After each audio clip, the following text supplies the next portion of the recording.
हाय, मैं गौरव हूं, एक एजुकेटर जो अवेयरनेस और सच के लिए कमिटेड है। आज हम एक ट्रेजिक और अर्जेंट इश्यू पर बात कर रहे हैं।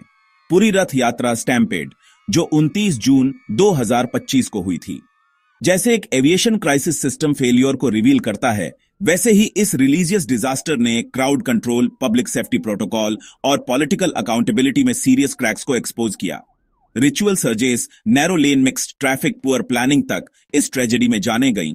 दर्जनों लोग घायल हुए और ये गहरे सवाल उठाती है कि हम इंडिया में मैसिव रिलीजियस इवेंट्स के लिए कैसे तैयारी करते हैं और उन्हें कैसे मैनेज करते हैं।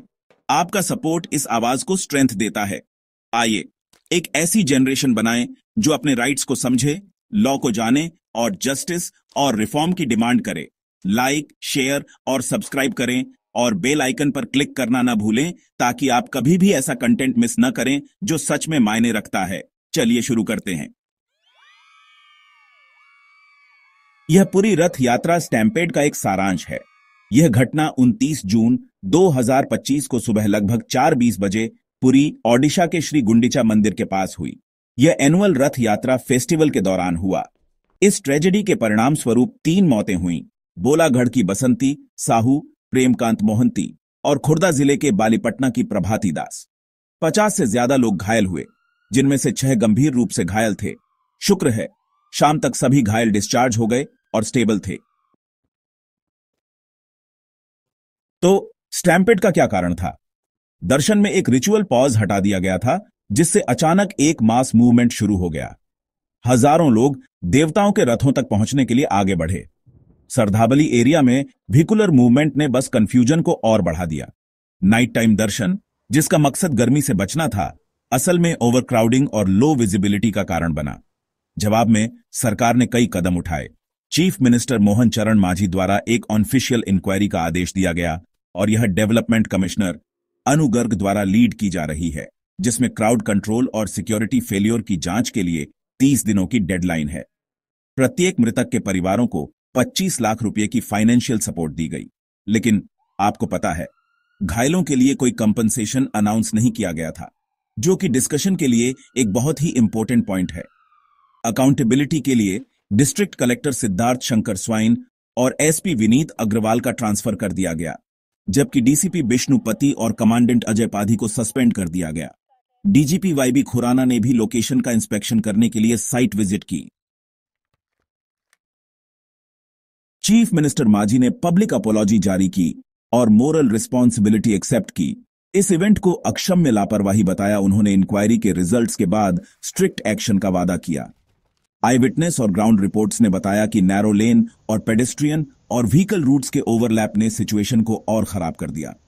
दर्शन पॉज के बाद क्राउड सर्च की कोई एंटीसिपेशन नहीं थी और ईमानदारी से कहूं तो दर्शन क्यूज और पब्लिक जोन के बीच सेपरेशन की कमी थी, जिसने डिजास्टर में कंट्रीब्यूट किया। तो घटना के ठीक बाद कुछ इमीडिएट सेफ्टी मेजर्स लगाए गए, बैरिकेड्स लगाए गए और भीड़ को बेहतर ढंग से मैनेज करने के लिए अदापा मंडप में अलग अलग क्यूज बनाए गए। रात में पुलिस की मौजूदगी भी बढ़ाई गई ताकि चीजें कंट्रोल में रहें। पॉलिटिकल फ्रंट पर पूर्व चीफ मिनिस्टर नवीन पटनायक ने इसे एक बहुत बड़ी विफलता कहा और उन्होंने बीजेपी नेतृत्व वाली सरकार को दोषी ठहराया, जिसे उन्होंने एडमिनिस्ट्रेटिव कोलैप्स कहा। ब्लेम गेम सच में बढ़ गया। दोनों पक्षों ने रथ यात्रा लेगेसी को संभालने के अपने तरीकों का बचाव किया। ठीक है, आइए जल्दी से मुख्य डिटेल्स का सारांश करते हैं।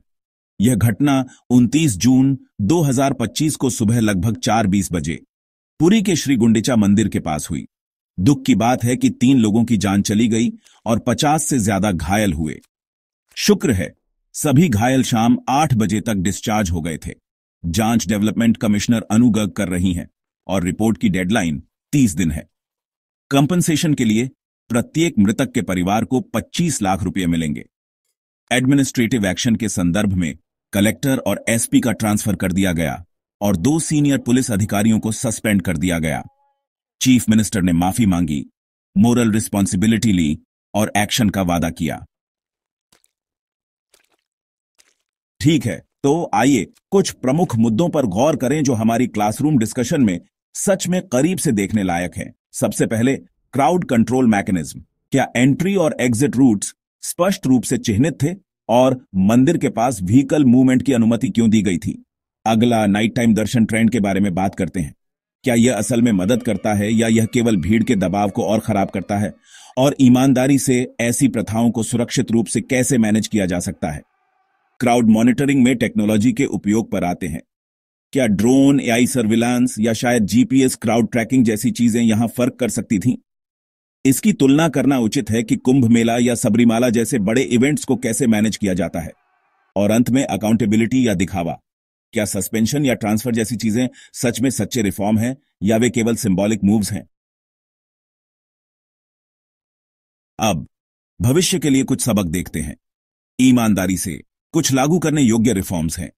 किसी भी बड़े इवेंट से पहले मॉक ड्रिल जरूरी है। कंट्रोल रूम में क्राउड डेंसिटी डैशबोर्ड एक वास्तविक गेम चेंजर हो सकते हैं।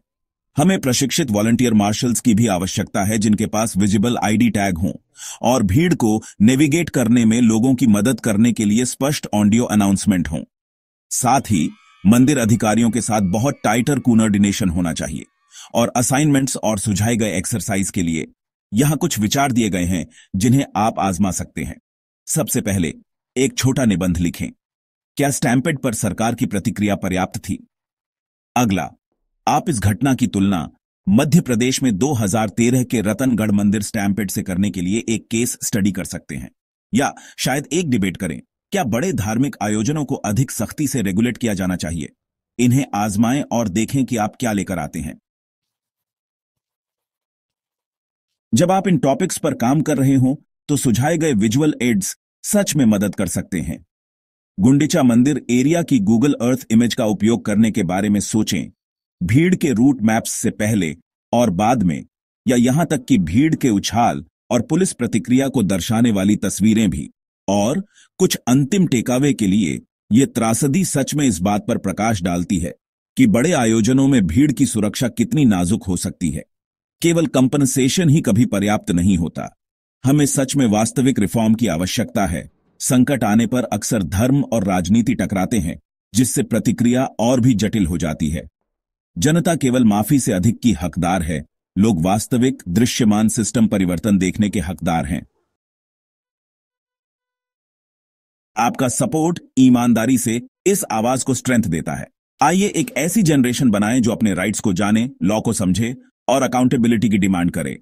लाइक, शेयर और सब्सक्राइब करें और इन्फॉर्मड और एम्पावर्ड रहने के लिए बेल आइकन पर क्लिक करना न भूलें। यह गौरव है, सत्य, न्याय और सुधार के संदेश के साथ साइन ऑन कर रहा है।